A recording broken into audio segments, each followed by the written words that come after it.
last time though, since I didn't upload on my YouTube. So It's all just so you good. know. To be honest, nobody really cares. You know what I'm No, saying? I know, I know. If they want to watch, they're gonna watch and just be like, because if we just hop into the conversation, I don't think people really, you know what I Give a mean? shit Like, either. oh No, yeah, they I don't give a fuck who I am. true, Straight up. true. I mean, all right. All right, so let's go. 3, 2, 1. Who are the running backs to avoid and target in the running back dead zone this year in fantasy football? It's always a debate on which ones you want to have and which ones to avoid. So let's talk about the RB dead zone on today's show. I have my boy Justin here, and we're going to be talking about some of these running backs. So real quick, Justin, how you doing today, my guy? Oh man, living. You know, this is the time, man. We in fantasy football, we're in fantasy football dead zone, right? Where we're like Yeah. not quite there at training camp yet, but people still want to know what's going on. So trying to get out this information and being ready, you know, because once July 15th, 20th, whenever training camp starts hit, we on full go. No, that's a good. We're close. We're really close. All right, so we'll jump right into it here. So, talking about the RB dead zone. Now, it always seems to kind of be moving back. So, it used to be like really rounds 3 through 5, and now it's kind of like rounds 3 through 6, maybe in rounds 3 through 7. So, let's just look at, rounds 3 through 7 right now. There might be also ADP really isn't figured out. So some guys might go in the 6th round, might go in the 7th round. So we'll just be looking at it that way. So give me a guy or two that you are currently targeting in that range that you feel good about outperforming their current ADP. Well, I don't want to spend too much time. One guy that I'm really targeting, and I don't know why he's going outside top 15, is Alvin Kamara. Like I don't want to spend too much time on that. We've covered and I've talked about this extensively. This is a guy that's historically been a top 10 guy. So I think by the time we get to closer to the season, his ADP will go up a little bit. So I'm gonna talk a little bit more about maybe some guys that are more fringe. Kenneth Walker is a player that I've been advocating for the last couple of years. He hasn't really finished where we wanted to see him, right? He's been like RB18, RB19 in back-to-back years. But this season, there's a new offense in Seattle, and they're going to be going a little bit faster pace than they had with Pete Carroll. And the running backs, right? They weren't really known for catching passes in Seattle, and this is a change that's now going to be happening. So supposedly, pass catching is going to be at a premium for these backs, both him and Zach Charbonnet, and I get it. Like a lot of people are gonna be like, yo, Zach Charbonnet's in there, he's gonna take carries away. I could see that. But now if the offensive line, which has gone through an overhaul as well, if they can perform better, Kenneth Walker's a home run hitter. He just needs 20 touches. Yeah. And he's gonna be 100 yards, he's gonna be 15 plus fantasy points for your team. So for me, I'm looking at Kenneth Walker, and then I'll talk about another one later. You agree with Kenneth Walker or no? Yeah, I like, especially when Kenneth Walker, sometimes I see him go late 5th, and I'm just like, man. And I get it because also like he hasn't quite done it yet. He's been like a mid RB2 for the first 2 seasons. But like you said, we have a new OC here. When you look at Seattle over the past couple of years, they play at the slowest pace. They run the fewest plays in the NFL. And he's also, I think over the past 2 years, he's missed 2 games per year. So he's been Yes. a little bit banged up. But yeah, like you said, you have a new OC here. It's a new head coach. It's a new regime. We'll see what happens. And I just, for me, he's just better than Zach Charbonnet. I think Kenneth Walker is one of the better pure running backs in the NFL. So yeah, maybe the catches don't quite get there, but I do have confidence that he can do it as a runner. He can be, I don't want to say quite Nick Chubb, but get close to Nick Chubb where he can get it done on the ground. And just you have those touchdowns go up a little bit too. He can be a back in RB1, just somebody in the like 5th round that I do like. Yeah, it's crazy. He has those splash games, right? Like those really Yeah, big he can have time some games. weeks And he then wins you for facts. And sure. then there's some times where he kind of hurts you too because he doesn't catch passes. So if you can get Right. like 2 to 3 catches a game, we're talking about a whole different player here with Kenneth Walker. Right. Exactly. No, I agree. I agree with that one. I'll talk about a guy that I do like Kenneth Walker a lot in that range, but I'll talk about a guy that I like right now, and that's I've been coming around to him because he got paid as Rhamondre Stevenson, and I've always kind of liked Rhamondre. But the thing with Rhamondre last year, they added Zeke, and he was going in the 3rd round, and I didn't really like him in that range. There was other guys I like Jahmyr Gibbs last year, Travis Etienne in that range. So this year, I like him for where he's currently going, and he was going more towards the back end of the 6th round. Now I've seen him recently move up, and he's another guy that I could see moving up as the draft season progresses too, because people kind of are getting on this train that he got paid. And I know they brought in Antonio Gibson, but also it's kind of like the redundant player where Rhamondre is a good receiving back, and so is Antonio Gibson. So why would they move off of Rhamondre in that area when they also paid him? And we've seen him 2 years ago. He was a top 10 running back on a bad offense, and this offense probably is not going to be very good. I mean, who's the wide receiver one here? So I feel like he could be one of the league leaders in terms of targets and catches at the running back position, just because they don't really have guys in the receiving game. So I like Rhamondre just based off of volume. I think he's going to see a lot of volume and maybe the touchdowns aren't there, but like in a full point PPR league, I feel confident about his role as a receiving back. So I like Rhamondre. I've been coming around to him in the 6th round-ish. Yeah, I was last year, bro. I was off Rhamondre because he was going top 12 prices, and I see a lot of the same thing like this season. His ADP is fine where it's at right now. Back end RB2, like I'm cool with him there.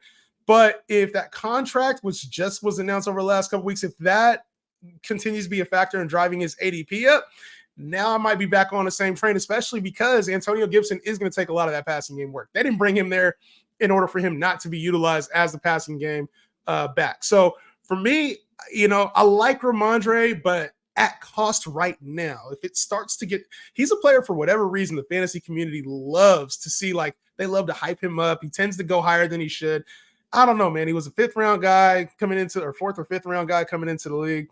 He earned the contract, but I still don't think he's like this elite fantasy player when there's guys in that same range, like the Joe Mixons, the Alvin Kamaras, even your guys like Rachaad White, kind of going in that range. If he gets there, I'm going to be out.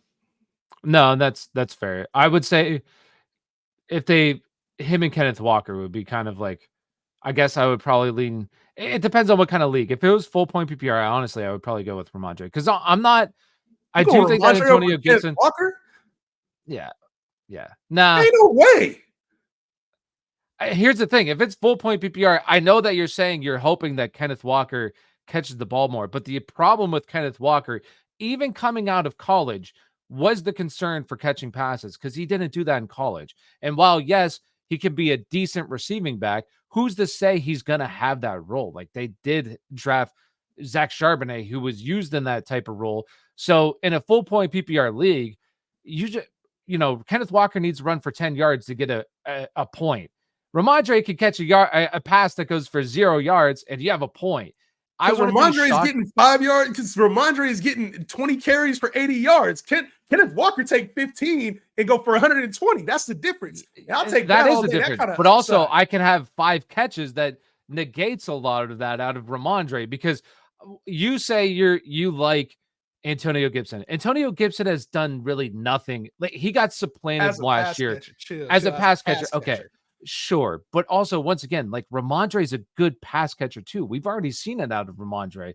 And what they did is they said, okay, Rhamondre, we're just going to pay you. And they just paid him. So for me, I get it that Antonio Gibson there, but once again, it kind of feels like the Rachaad White, Bucky Irving, where it's like these two guys are kind of more receiving backs, but like Rachaad White is just a better receiving back. And that's how I feel about Rhamondre. I just feel like he's a better receiving back, or at least kind of the same skill set but they just invested long-term into Rhamondre Stevenson. So for me, I just like that more.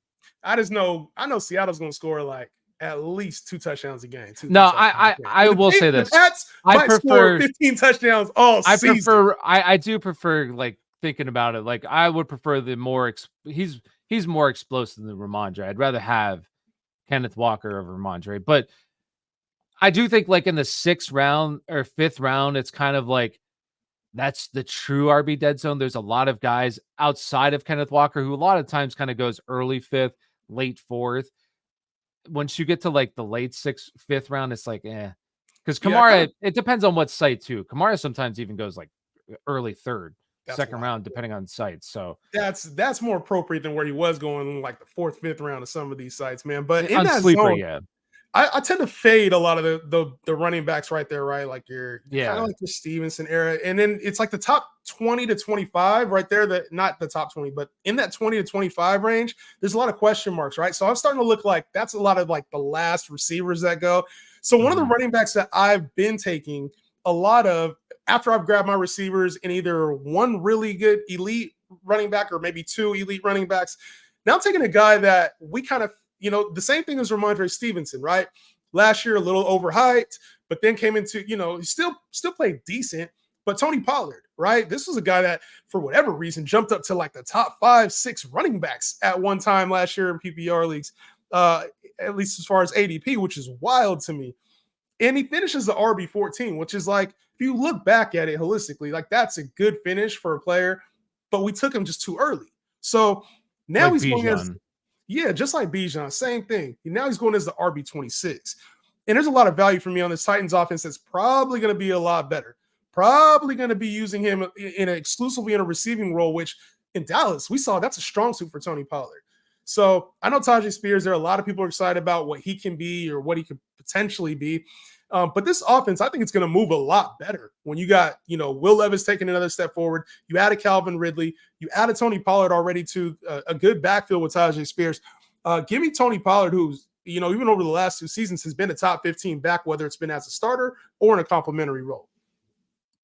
Yeah, for me, I'm not really interested in Tony Pollard at cost. And for me, it's because I prefer, if I'm going to take a piece of that team, I'd rather just take, the backfield. I'd rather take Tyjae Spears, who probably goes like, usually it's 2 rounds later, typically in like the 9th round. Now, I understand that they did bring in Tony Pollard, but what I will say is that the efficiency, which obviously what happens with running backs is like, running backs who aren't really suited to be an every down kind of guy and a true bell cow, the efficiency comes down.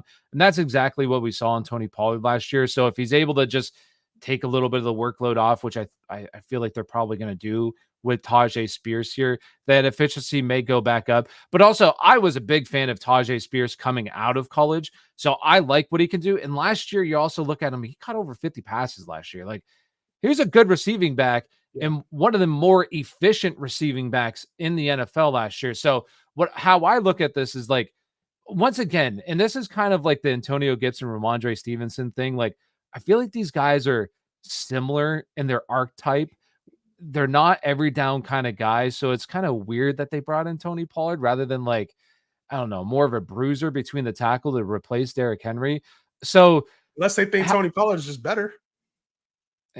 Could be, unless, Tyjae Spears is better and he goes 2 rounds later. But so how I look at it is like, I wouldn't be shocked if Tyjae Spears just ends up beating out Tony Pollard more in the receiving game, and maybe Tony Pollard becomes the favored guy between the tackles. And then also, one thing that you have to take into consideration is Tony Pollard was dreadful in the red zone last year. He was so terrible last season at scoring touchdowns. So what if, now, once again, this is all what if, kind of what fantasy football is what if, but what if Tyjae Spears is actually more the preferred receiving back and he does a better job at just scoring touchdowns. So as the season progresses, he's more the preferred guy in the red zone. Like, that's just the role that I would rather have, because I don't think like Tony Pollard's ever going to be a 70% snap share kind of guy. I feel like this is going to be, more of a split backfield here. So I'd rather just take my shot on a guy a couple rounds later than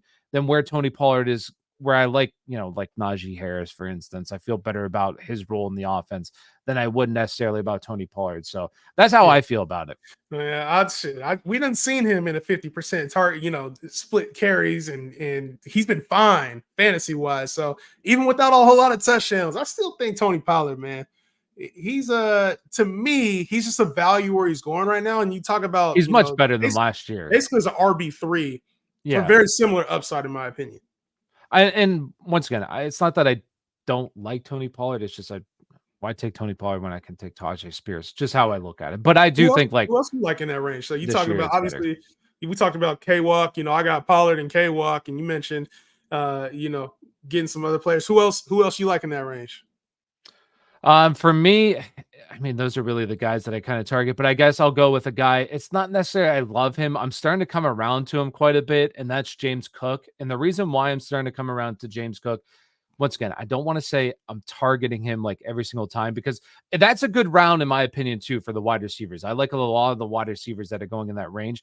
But if, say, I go heavy on wide receivers and I'm sitting there and I'm looking at the running backs, I do like James Cook. And the reason why I like James Cook is as long as this is a PPR league, we have a guy who we see this all the time where if there's not a true wide receiver one, a number one target in the offense, what happens with the targets is they get spread out across the board. And the guys who actually see the biggest uptick are actually the running backs. And for me, they did draft, Ray Davis, who I think will be more involved and kind of take on that Latavius Murray role. But where you want the most valuable touches in fantasy football for PPR leagues, once again, are guys who are going to see the receiving work and then also guys who are involved in red zone. Now, biggest question with James Cook is you just have Josh Allen there, who's just basically one of the best goal line backs in the NFL, really. So it's just how many touchdowns is he going to get? But I do feel confident that looking at last year, he was a top 12 back in fantasy football. Now his ADP was better than where he's currently going. But another guy that I just feel like will be one of the most targeted running backs in fantasy football just because there's no true number one guy outside of Dalton Kincaid, who I think will be probably the number one target in that offense, but like no true really number two playmaker here. And I think that guy is probably going to be James Cook for them this season. I just look at James Cook, man, and I guess I can see the excitement. He was top 12, but this is one of those things where I think, we talked about season long in points per game, and I'm sure we'll get to that on another episode at some point. But I think this is one of those cases where the season long ADP is going to affect his draft stock and make him drafted a little too high. James Cook is a good back, but we saw like after Joe Brady took over last year, after Ken Dorsey was out, it was like they started using him in the passing game and then they just stopped. It was weird. For like a 3-game stretch, he was seeing like 4 to 6 catches a game. And then after that, it was so inconsistent. And I think you mentioned it, talking about how Josh Allen's using the red zone. They brought in a guy like Curtis Samuel now who could be used at the line of scrimmage to me. And then you got Dalton Kincaid, who's expected to take a leap up in this offense as well. I just don't really see it for James Cook, especially you talking about Ray Davis coming along. That's a guy that could take some work away from James Cook and some time on the field. Whereas the team had Leonard Fournette and they were trying to work out Damian Harris before he got hurt. Like it's just Latavius Murray. There's been a whole bunch of other backs there who aren't really competitive. Ray Davis can come in and actually some work. So I don't like James Cook as much as everybody else in that range because he's going around like Rachaad White, Joe Mixon, Alvin Kamara. You talked about Rhamondre Stevenson. I think there's guys with higher upside there than James Cook. To me, maybe if you like the floor for the pass catching, but he ain't gonna get no touchdowns. And if he loses some of the receptions, it's a wrap for his value.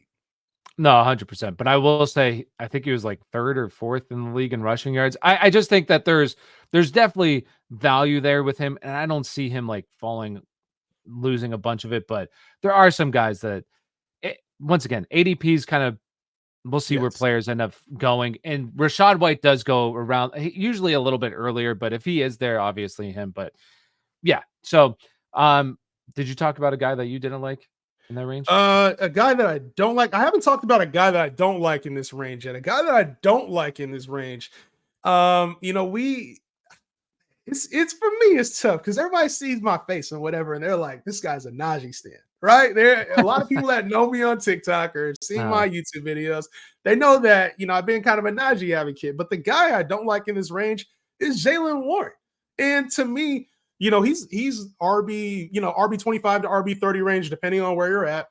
This is a guy that's going ahead of some starters, some starting running backs. And I get, he has upside and he looks the part when he's able to get a lot of touches and he can make chunk plays happen. But this is Najee Harris's backfield. And you guys got to understand, like Arthur Smith is already Jekyll and Hyde for fantasy football. We don't know what's coming. But this is a guy that likes to play power football with his running backs. And I think Najee Harris is going to see a major uptick in red zone efficiency. I just think overall, in general, this run game is going to look better. Jaylen Warren is a scat back. He is a complimentary back, and we're drafting him as a starting caliber back. And to me, I think some people think he's going to take over the backfield, which I don't. There's no way. I don't think that will ever happen. No way in hell. No. And like some people think Najee, they think that. Here's the problem is people thought this with Tony Pollard too, is they thought that Tony Pollard was better than Zeke. But what happens? Like you give these the guys that aren't just built like a truck, you start to give them more volume, and what happens? The efficiency goes down, and they're not as explosive as they once were. And I think that's exactly what would happen with Jalen Warren. So I do agree with you. I think why some people do like him is just because the receiving upside with him and how he's checked the ball down a lot. And you look at the Steelers really like later in the season, you look at them and say, well, there's a lot of tough games on the schedule for the Steelers later in the season. So you wonder how much, if Najee's more used, as an early down back and Jalen Warren's like a third down back, like how's that going to work later in the season? But I do agree with you. Like, I don't feel like Najee's never going to not be the lead guy here. I mean, it's not going to happen. He was 1,000 yards last year for as trash as Najee Harris was. He's 1,000-yard back last year. He had 8 touchdowns. It's like, it's going to be a lot of the same for Najee Harris. And that was with him dealing with the plate in his foot for the first 5 weeks of the year. Yeah. Like, I just think a lot of people have short-term memory when it comes to Najee. He gained weight. Offensive coordinator was bad. Quarterback situation was terrible. Like everything that could go wrong went wrong. And I think this year, they invested in the offensive line. I think things should be much better for the Pittsburgh Steelers this year.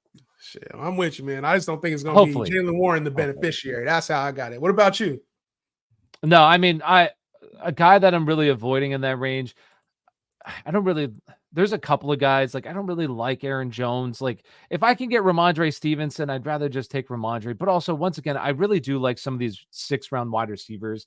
That it's not so much I don't like Aaron Jones. There's just other players that I prefer over Aaron Jones. And none of the guys like James Conner. I love James Conner, and he's from my hometown. So I got like a special connection there with my guy, repping Erie, PA. But like home of 3,000 people. Hey, it is a bigger city. It's a bigger city than that, but it is, relatively smaller than big places. But it's just, he's up there in age. He's going to miss games. You can guarantee that. He was very efficient last year. I will say that. But then they draft Trey Benson.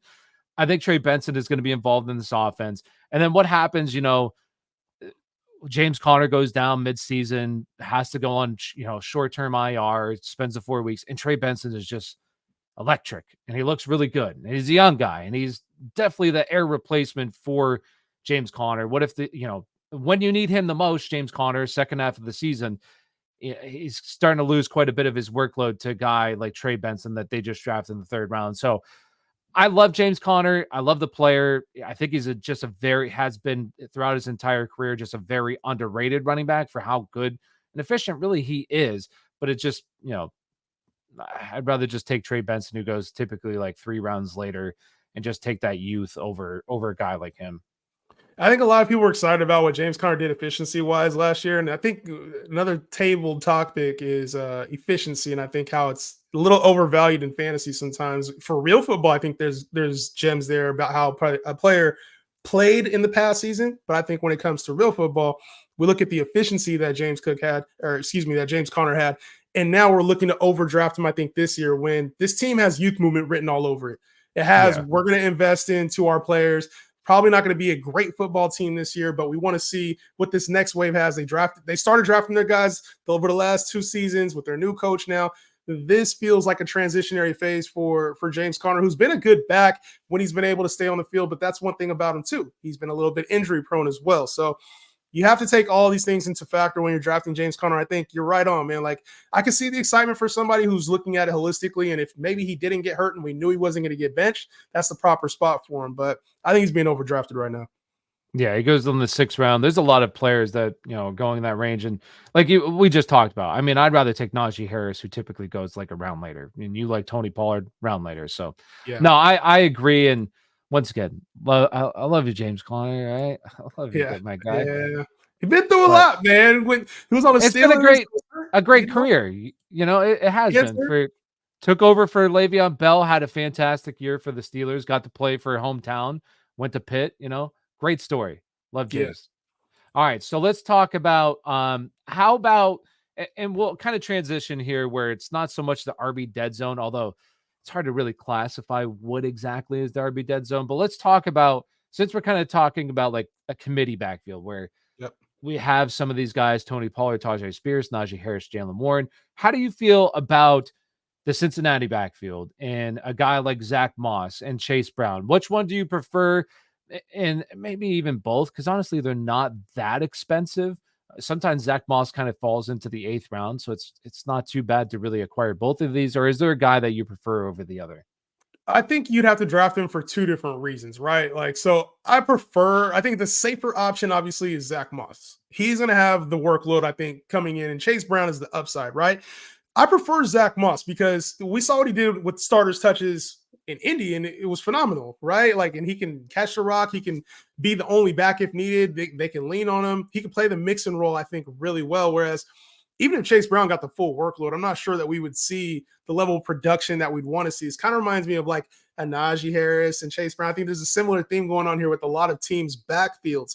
So for me, I'm going to take the guy that I think is going to get the most touches from day one and kind of leave the ambiguity out of it, right? Like if Chase Brown pops, he's going to pop on somebody else's team, or maybe it's a little bit later on in the draft. But if I can get Zach Moss as my RB3 in case of injury, in case he is the starter and he's getting a lot of the workload in the red zone, for me, that matters versus like hoping out that Chase Brown takes over week 5, week 6. The only way I would say I would take Chase Brown in this instance over Zach Moss is if somehow getting close to the season, we heard the words 50-50 split, or we heard Chase Brown was a starter. That's it. If Zach Moss is getting 15 to 20 touches, carries a game, I'll say, to me, it's no question. I'll get the safer option. And that'll be interesting. These are always interesting to wait for like training camp to kind of see Yeah.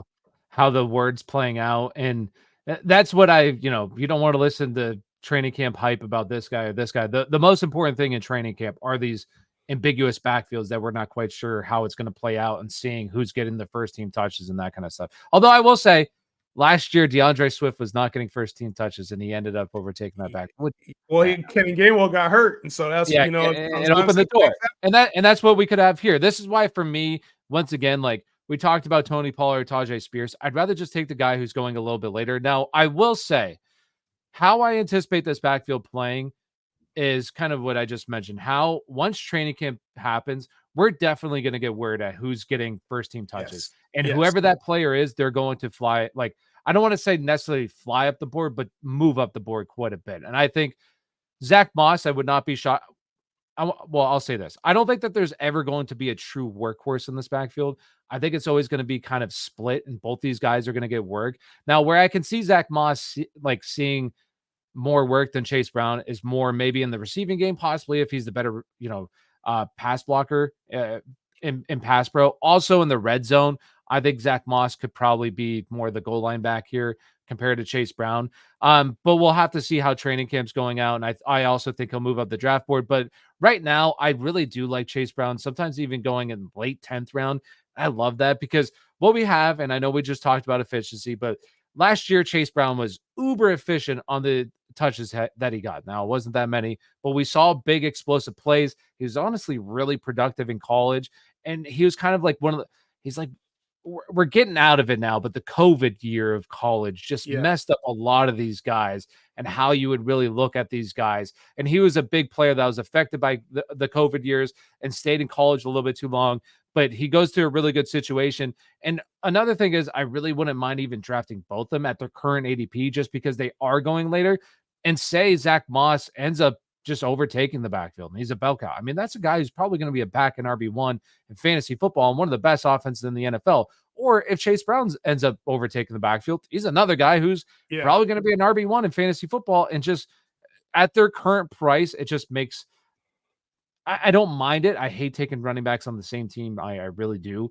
But this is a backfield that if a guy overtakes the other one, he's going to be incredibly valuable in fantasy football.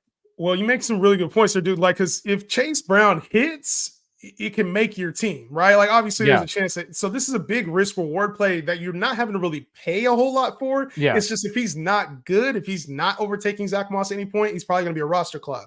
So for me, I look at it as like, if you've already drafted a lot of your starting lineup, which by the time Chase Brown goes, you already have, if that looks very secure and safe, if you have a lot of like, we kind of know what to expect guys in your lineup, then Chase Brown can be the upside that you get later on. You know what I mean? Like that's also another thing too, is with these, ambiguous backfields, you got to know what you drafted. If you drafted a bunch of rookies, you might want to lean on a guy like Zach Moss so that you have a little bit of balance safety-wise in case one of them misses, and vice versa. If you got a bunch of locked-in starters, people you're never taking out of your lineup because you know for a fact they're going to hit, get Chase Brown later. No, I agree 100%. So let's look at another one it's interesting. Now, it's not, I don't know how good this offense is going to be, and that's Washington, and we're looking at Brian Thomas and Austin Eckler. I don't know how good this offense is going to be. Or Brian. Yeah, who did I say? Brian Thomas. Oh, Brian. Well, he does go in that range. I do like. Yes. I don't mind him in that range. But we have Brian Robinson. Yes, Brian Robinson. So we have this backfield here. We have Austin Eckler, obviously has had great fantasy success over the past really like 4 or 5 years now. Last year, he did get hurt. I think that definitely affected him. He had the high ankle sprain, but he is getting up there in age, not the biggest back. So how do you feel about this backfield? What are you doing currently? Is there, it could even be a backfield that you're just not that interested in. But if there's a guy, who do you prefer? They go kind of similarly, right? Like around the similar range, like a round or two apart. You got to take one of them because you can't really get both of them. They do go, it's hard to get both of them. So you got I find myself like doing mocks so far. I find myself like attached to the value that Brian Robinson had last year. And I think, okay, like Brian Robinson, but the more I think about it, the more I think that like Eckler's probably going to be the better value, in my opinion, right? Like I think the straight sure shot is Brian Robinson. But Eckler is like, he was dealing with a high ankle last year. And a lot of people who play football or anybody that's watched football for an extensive period of time knows high ankle is basically tearing your ankle. Yeah. You're not yourself for 8 weeks. And we see the clips of him running hella slow, right? It looked like he was going in, running in mud. But Eckler as a pass catcher is legit. And we talk about a rookie quarterback. A rookie quarterback's best friend, running backs out the backfield and tight ends. And Austin Eckler, as a veteran and as somebody who can catch the pass, who can receive out the backfield, if he's somewhere around the 150 to 200 touch marker, that's a very good season, an RB2 type season potentially for Austin Eckler. So I know it's easy to look at what he did last year with the Chargers and think, oh, this guy's just washed up, he's slow. But if there's any ounce of juice left, I mean, this is a former all-pro running back that we're talking about. He's not a slouch. So to get him outside of the top, 25, maybe even outside of the top 30 RBs, depending on your league, I think there's some good value there as opposed to like Brian Robinson. We kind of know what to expect with that guy. Yeah. And I'll say this, I'm no pro athlete. All right. No pro athlete, but I did have a high ankle sprain in college. And I got to say, that was one of the worst injuries I've ever had. They're no joke. And it takes a long time to get back to normal, even though it's 8 weeks, like you're still not yourself in those for a while after that. So no, I agree with you in that sense that he was dealing with the injury. It's just really, I will say this. If there's a guy that I prefer, I'd rather just go with Brian Robinson. And the reason why is just because I think he's going to be the goal line back. I feel good about that he'll be used more around the red zone. Because the other thing is, yes, you probably will have Austin Eckler be the receiving back on this offense. Like that's probably what he has brought here. But we have a rookie quarterback, but we have a mobile rookie quarterback. And what we see with mobile quarterbacks is they just don't check the ball down at a very high rate compared to, your standard pocket passing quarterbacks. So that's kind of like the issue for me is that, yes, there's value in receiving backs, but also like how many receptions is it truly going to be with a guy who's a mobile quarterback? So like for me, I just rather take that younger guy, Brian Robinson, who had a pretty solid season last year. And he's, like you said, basically going around the same price. So if I'm going to take a guy in that range, I'd rather just take Brian Robinson because I feel good about the touchdowns. I feel like he's going to be the goal line back compared to Austin Eckler. So if I'm going to take a shot on one, I'd prefer Brian Robinson. See, that safety, and we kind of flip-flopped on like the safety versus risk reward. It seems like with the risk reward with the older players, it's tough because you're going a lot off like pedigree and you're going off past production, right? And I feel like Eckler can do that. The one thing I'll also say too is for those who like to trade, whoever's watching this and you got leagues that you like to trade, if Eckler at any point in time has a 15 to 20 point game, oh boy, that trade value skyrockets now. Just because now Austin Eckler is back, especially if it happens in the first 2-3 weeks of the season. And you can maybe get off. And one last thing I'll say too is, and this is kind of alluding back to your point earlier where you're talking about efficiency and how it's a bit overrated. Austin Eckler was incredibly inefficient last year, but once again, you got to put things in context. Is it efficient? Because he is getting up there in age. I think he's going to be 29 this season. He's an older running back, but he was dealing with a high ankle sprain. So how much was that truly affecting the efficiency where he wasn't that efficient compared to years past? So it's one of those things where maybe the end is near and it could be this year, possibly next year, but he was dealing with a high ankle sprain. All right, so let's talk about one last thing here. Let's move to, obviously, we talked about the RB dead zone, and a lot of these running backs that we just talked about are kind of going in rounds 8, 7, 8, 9, 10-ish rounds. So let's talk about guys that are going currently outside the top 50 of running backs. So we're getting to like deep in the draft, probably like rounds 11, 12, 13, around there plus. Who's a guy or maybe two that you find yourself talking about or drafting quite a bit in fantasy football this year? It's tough because like top 50 RBs, you're deep in your bag at that point, right? Like, because most of the time you're talking about guys who are like outside of starters. Most of the time you're going with running backs who are like not getting drafted. One guy that's like being, I think, just completely disrespected. I don't know if he's quite outside the top 50, but I'm gonna give you the name anyway. Chuba Hubbard. I think he's going more so in like the late 30s, right early 40s range, right? So, but Chuba Hubbard is a guy that I think is being completely disrespected in the space right now. He had an RB2 type finish this season last year. And now that Jonathan Brooks is there, everybody's just assuming he's taking over. He's the lead back. This is a guy you got to get. And I think a lot of the best ball ADP is going to affect redraft for a guy that's coming off of a torn ACL, probably won't be at full speed until the middle of the season. And the comp is going to be, oh, well, look what Breece Hall did coming off the torn ACL. That's not most players. Most players don't do that. So I think at best, Jonathan Brooks is going to be like a week 13, week 14 guy, like if he's going to be starting or taking over the down workload. The stretch. But Chuba Hubbard showed, if you 15 to 20 touches a game and this guy's going outside of the top 40 running backs, to me, it's a steal. No, I'm big on Jonathan Brooks, but it does give me like, I've always had it in the back of my mind. What if that team's just not very good and he starts the season on PUP and then he's sitting there, week 6, and it's like, what if they start 0-6? And it's like, should we give this guy a full workload? Like we know with running backs, once you start loading them up, just more wear and tear for him as the season progresses. So you're in on Jonathan. I'm completely out on Jonathan. Oh, I like Jonathan. I think he'd be a good player, but like I'm completely out on him as far as redraft. I like him in like the 8, like on sleeper right now. And it also depends once again, because I do think that there could be some big hype with Jonathan Brooks that really shoots him up the draft board. Right now he goes like on sleeper 8th roundish.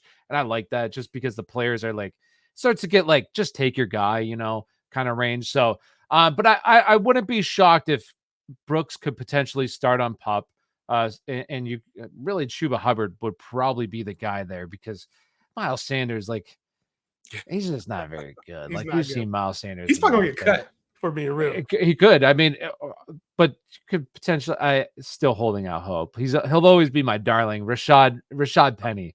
He'll always be one of my darlings, but they did sign him, and I do really like Rashad Penny. But I'll talk about, there's 2 guys that I kind of like, and I'm just going to mention one because he goes just outside. I was looking at it the other day, just outside the top or inside the top 50, I guess you would say.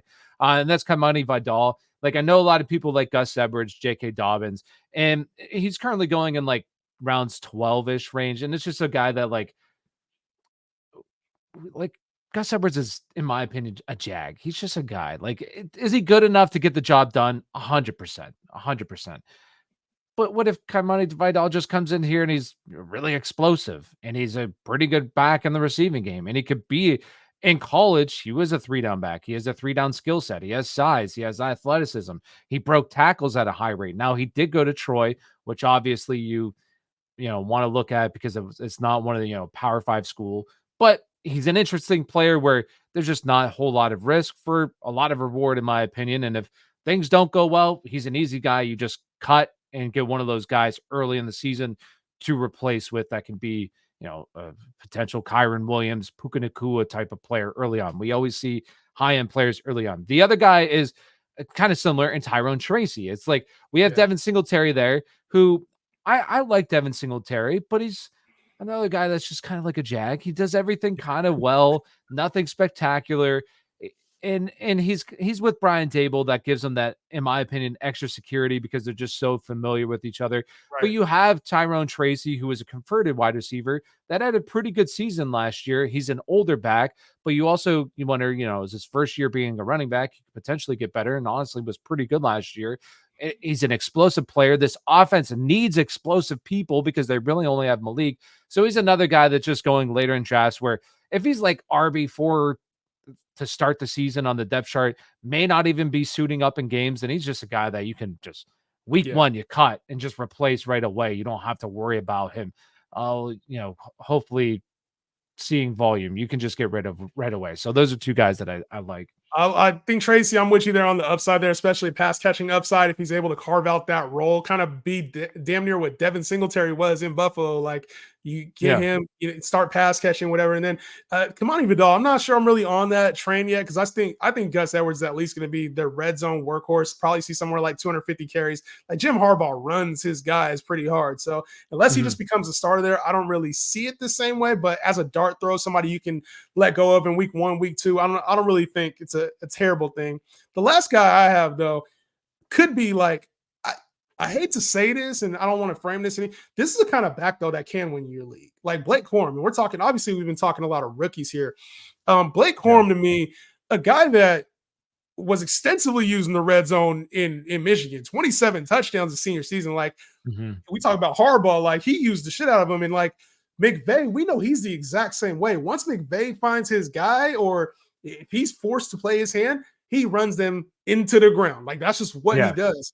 So for me, if he does come up and he's injured at all, or if maybe he's a step slower than he was last year, like Blake Corum, bro. He's a priority target in the double-digit rounds. If he gets full touches at any point in time in a year, it's a wrap. That dude might be. Well, you're talking if Kyron Williams goes down, he's probably a top 5 back in fantasy. It's hard to say that, but you could be right, bro. Like top 5, and I think he's gonna be using the red zone more. Like I think even coming into the season in a workload, you could potentially, and that's kind of what's happening in fantasy football. Is you just have like obviously if Kyron Williams was going to be the guy, he'd be a guy that you'd be drafting mid-first round. Like there'd be no question in my mind that that's where you'd be going. But you do have the hesitation that Blake Corum was drafted in the 3rd round, and just for me, it's like when I see Blake Corum, and he's a lot of times there in 11th round. Sometimes it is the 10th round that you got to take him. So it's kind of like him or Chase Brown, but like. Who has the upside? It's like Blake Corum, because once again, if Kyron goes down, like in my opinion, you have a top 5. Like I don't even think it's that crazy. Like you just have a guy that, once again, you said Sean McVay is going to trust. He's basically Kyron Williams. He's going to see a ton of volume in that offense, and an offense that's always been good for running backs. And we've seen guys like Darrell Henderson, who is really not good in real life football, but for fantasy football was a back end RB1 when he was the guy when Cam Akers went down with Achilles. So no, I love that. And that's why I always tell my followers this is like back end, like later in the draft, just target some of these rookie running backs, because you don't know what's going to happen with them. We don't know what their ceiling is. And if they get the job, like, I mean, damn, like these could be guys that could be really, really good in fantasy football, that all rookies are always discounted a little bit because we don't know how good they actually are. So they're always guys that, I don't want to say always pay off, but a lot of times just pay off taking over. Like, hopefully you're not big on this guy, but like Adam Thielen, like what the hell? Like what are we doing with Adam Thielen? Like last year, sure, but like, come on, he fell off the second half of the year. Why the hell is he going around? Once again, he's going around a guy like Tyrone Tracy. I mean, are you kidding me? I'm taking Tyrone Tracy 100% of the time over a guy like that. So, well, in it's football, man, it's a long season, and most of the time, by the time we get to the second half of the year, we're talking about either no-name running backs, or we're talking about a lot. Talking about Devin Singletary last year. Second half of the season was Chase McClellan was in there. Chuba Hubbard was starting at one point. Like we're gonna get guys that we weren't expecting to be starters playing meaningful minutes for us on our fantasy team. So it's okay to take these running backs. It's when do you cut bait? And that's kind of the sweet spot. That's always the hardest part. Do they get that opportunity early, or do they roster clog you for 14 weeks? That's the debate. Yeah, no, I agree. And a guy just real quick is like Zach Charbonnet. It's always kind of like you're holding on to him, just hoping Kenneth Walker goes down. And the early weeks for waiver wire is really where you get true difference makers. Like early on, you get these big time players that you need to be just dropping some of these guys at the end of Yeah. your bench and picking those guys up because you miss out. So, no, I agree with you 100%. So, well, any final thoughts before we head off? I think that was a pretty good episode. A No, lot that's of a great episode, man. meaningful Y'all make sure content. you tap in with us. And running back, man, it's a hard position to get down pat because the position gets injured so much. Mhm. Teams go through different phases as well. So you'll notice, like at the beginning of the year, there might be teams that encourage a split a little bit more, and down the stretch, they'll run main guy, and it could be vice versa too. So know how these running backs are utilized, but make sure you have a balance of upside and safety on your lineup. Real quick, are you a guy that do you like to have at least one stud running back, one stud in your opinion on your roster? Or This year more than ever, like before, I would go yeah, 0 RB in past years and be fine. This year more than ever, I think there's value in the top 15 running backs. Like I love, you know me, I've talked about their names already a lot on the show, like your Camaras, your Mixons, your, Saquon Barkley's at a discount, Jonathan Taylor's at a discount. I think just they're Derrick just Henry's pushed at a down the discount. board a lot Yeah, I think than receivers years are going so past. high right now that you could find value at running back. What about you? How you feeling? No, I kind of agree. I like my teams better when I just have one stud. Like I prefer one stud, and then I personally love the guys going in like round 7, 8, 9, 10. Like I love those guys. I think a lot of those guys can be rock solid RB2s. So I like getting one stud and then just building out the rest of my roster and then going running back heavy in those rounds. And then also late in like I love Tyrone Tracy. I love taking a shot. If he doesn't end up, like we said, cut it. And you can also, I mean, we've already kind of touched on this too, is like you can find really good RB2s throughout the season, even if it's for a week, 2-week span. You just plug him in. He's your RB2, in that time span, gets 14 points. Excellent. So I like to build my teams that way too, like more of a hero RB. So yeah. I'm with you. I'm with you there, my man. Alrighty. Well, people find you, Justin, Justin 3, right? Justin Henry with a Henry 3 instead 3. of an E. Right. Is it We're 13? gonna be co-hosts, bro. We can't be messing up my name and my handle. You gotta have that shit I down know. perfect every single time. It needs to come out crystal clear Justin Henry. with a What 3 is instead it? of an E. Oh, 3, 3, 3, not 13. Yeah, Okay. So yeah, 3 yeah. instead of with the 3. Okay. You should Gotcha. change yours, Tyler Help, with a 3 instead of an E. Then it'll be easy. I It'll be on should. brand. And then we'd be, similar. We'd be true bros. True, real bros. All right. Well, make sure you go check him out. Does great work. It speaks your mind. That's what I like about you, is that you speak your mind, you stick to your guns. You don't back down, even if it's a bad take. Some people don't do that. They don't wear it. And that's always, the best thing. So appreciate you. If you guys haven't already, make sure you hit that follow button or subscribe. This is more YouTube or follow, whatever. Appreciate everybody. Peace out, people. Have a great rest of your day.